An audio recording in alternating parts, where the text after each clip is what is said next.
एक तर अजित पवार याला रद्द करणारे कोण? उपमुख्यमंत्री पद हे अनकॉन्स्टिट्यूशनल पद आहे, हे पदच अस्तित्वात नाही. दुसरं, ते फायनान्स मिनिस्टर आहे. फायनान्स मिनिस्टरचा रूल्स ऑफ बिझनेस प्रमाणे ते इतर कुठल्याही गोष्टीत पडू शकत नाही. तिसरी गोष्ट, व्यवहार जो रद्द करायचा आहे तो त्याच्या कायद्याने होतो. 5 कायदे सेल डीड रद्द करण्याची परवानगी देतात आणि त्याच्या सेक्शन्स प्रमाणे section 16 of specific relief act प्रमाणे जर 2 व्यक्तींनी फ्रॉड केला असेल तर त्यांना व्यवहार रद्द करण्याचा कुठलाही अधिकार नाही.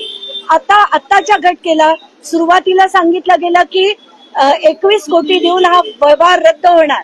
मग बावनकुळे म्हणतायत की आम्हाला पैसे नको, आम्हाला तो व्यवहार रद्द करून हवा. त्याच्या पुढे म्हणतात की नाही 21 नाही